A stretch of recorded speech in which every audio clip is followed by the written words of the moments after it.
ఓం శ్రీ మహాగణాధిపతయే నమః. ఓం శ్రీ కార్తీకదామోదరాయ నమః. 25వ రోజు పారాయణ.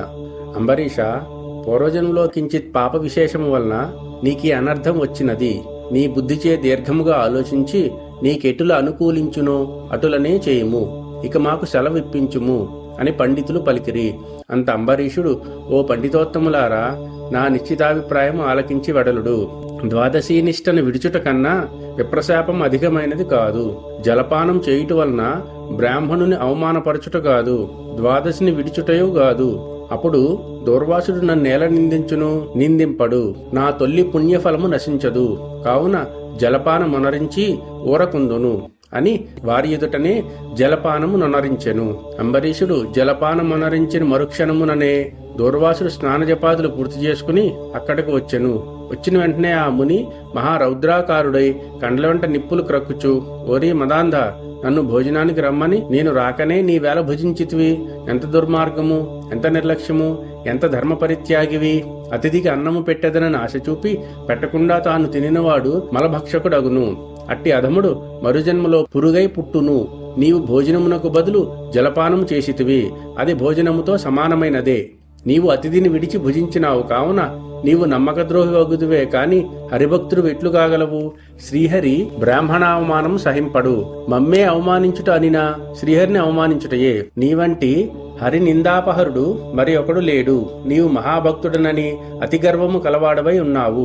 ఆ గర్వముతోనే నీవు నన్ను భోజనమునకు ఆహ్వానించి అవమానపరిచి నిర్లక్ష్యముగా జలపాన మనరించితివి. అంబరీష, నీవెట్లు పవిత్ర రాజకుటుంబంలో పుట్టినావురా? నీ వంశము కళంకము కాలేదా అని కోపంతో నోటికి వచ్చినట్లు తిట్టెను. అంబరీషుడు మునికోపమునకు గడగడా వణుకుచూ ముకులిత హస్తములతో, మహానుభావ, నేను ధర్మహీనుడను. నా అజ్ఞానంచే నేను ఈ కార్యం చేసితిని. నన్ను రక్షింపుడు. బ్రాహ్మణులకు శాంతియే ప్రధానము. మీరు తపోధనులు, దయాదాక్షిణ్యములు కలవారు కావున నన్ను కాపాడుమని అతని పాదములపై పడెను. దయాశూన్యుడైన దూర్వాసుడు అంబరీషుని తలను తన ఎడమకాలితో తన్ని దోషికి శాపమీయకుండా ఉండరాదు. నీవు మొదటి జన్మలో చేపగాను, రెండవ జన్మలో తాబేలుగాను, మూడవ జన్మలో పందిగాను, నాలుగవ జన్మలో సింహముగాను, ఐదవ జన్మలో వామనుడుగాను, ఆరవ జన్మలో క్రూరుడగు బ్రాహ్మణుడుగాను, ఏడవ జన్మలో మూఢుడైన రాజుగాను, ఎనిమిదవ జన్మలో రాజ్యము కాని సింహాసనం కాని లేనిటి రాజుగాను, 9వ జన్మలో పాషండ మతస్థునిగాను, 10వ జన్మలో పాపబుద్ధి గల దయలేని బ్రాహ్మణుడుగాను పుట్టెదవుగాక అని వెనక ముందు ఆలోచించక శపించెను.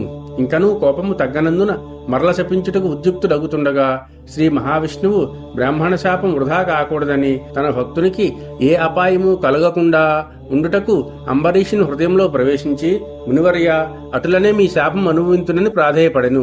కాని దూర్వాసుడు ఇంకనూ కోపము పెంచుకొని శపించబోగా శ్రీమన్నారాయణుడు తన సుదర్శన చక్రమును అడ్డుపెట్టెను. ఆ సుదర్శనము కోటి ప్రభలతో అగ్నిజ్వాలలు గ్రక్కుచు దూర్వాసునిపై పడబోయెను. అంత దూర్వాసుడు ఆ చక్రము తనను మసి చేయునని తలచి అచటి నుంచి బ్రతుకు జీవుడా అని పరుగుడెను. మహాతేజస్సుతో ఆ చక్రాయుధము దూర్వాసుని తరుముచుండెను. దూర్వాసుడు తనను కాపాడమని భూలోకమున ఉన్న మహామునులను, దేవలోకమును కరిగి దేవేంద్రుని, బ్రహ్మలోకమునకెళ్లి బ్రహ్మదేవుని, కైలాసమునకు వెళ్లి పరమేశ్వరుని ఎంత ప్రార్థించినను వారు సైతము చక్రాయుధము బారి నుండి దూర్వాసుని కాపాడలేకపోయిరి. 25వ రోజు పారాయణ సమాప్తము. ఓం నమః శివాయ.